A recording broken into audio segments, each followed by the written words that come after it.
Оралда Ихсановтар әулеті деген үлкен отбасы бар.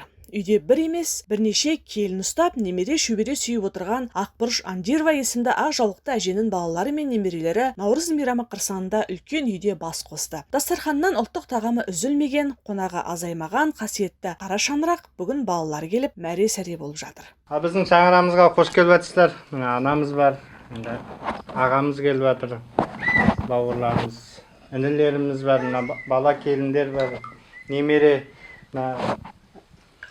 мамамыздың шөберелері келіп жатыр, бәрі анамызға көрісіп келіп жатыр. Мен енді өзімнің екі ер балам бар. Екі ер баламнан екі келінім бар мына. Мынау үлкен келінім, мынау кіші келінім.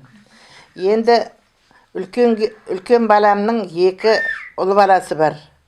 Енді одан немере келінім мына, үлкені мынау.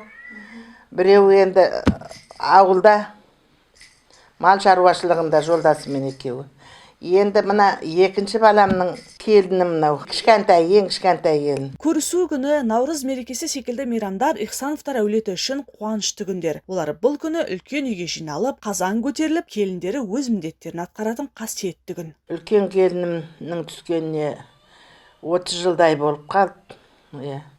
Әлі бірге тұрамыз. Менің өзіне жақсы тәрбие бергенімнің үлгісі шығар, енді өзі келін аларда.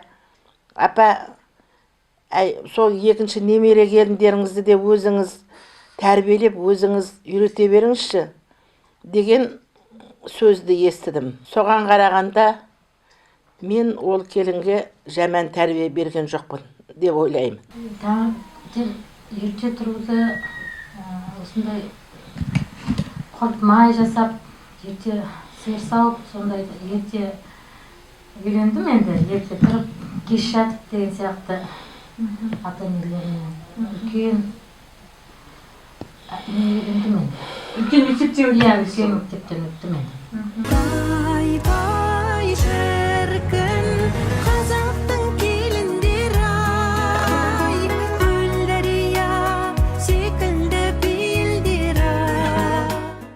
Жалпы жаңа анамызды көріп отырсыздар, біздің қазір атамыз жоқ болғанмен де ол кісілердің бізге деген ықыласы пейілі ерекше.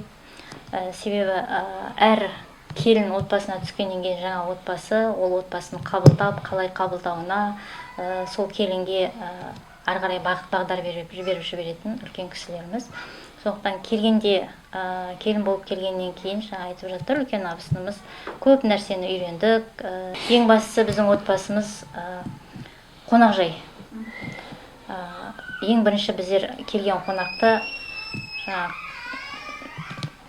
көңілмен қарсы алу. Қазақта бар, қара су берсең де көңіліңді бер деген. Біз қазіргі өзімізден кейінгі келіндерге үйрететінімізде осы қонақжайлық дәстүрімізді үзбейміз. Әр келген қонақ өзінің ырысымен келеді. Сондықтан сол келген қонаққа қабағымызбен шайын беруге, соның бабын табуға тырысамыз. Келген қонаққа барымызша өзіміздің ас мәзірімізді дәмді етіп дайындауға тырысамыз. Бұл да біздің анамыздың үйреткені деп айтамыз.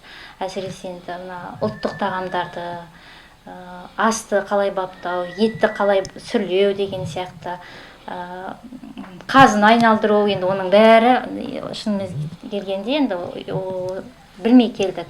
Сондықтан да осының барлығын біз үйрендік. Қазіргі таңда әсіресе ұлттық тағамдарды анамыз қалай жасайтынын өзі жасай жүріп біз солай үйрендік. Үйінен қонаға арылмайтын бұл отбасында үлкенді сыйлау, кішіге ізет көрсету қағидалары қатты сақталған. Ақбұрыш әже қолы қалт етсе, немере шөберелерімен асық ойнайды, ертегі айтады. Үйдегі немере келіндері де үлкен әжесінің тәлім тәрбиесін алып отыр. Асыңа, берекет берсін басыңа, қырға ұлдай қыдырып, қыдыр келсін қасыңа.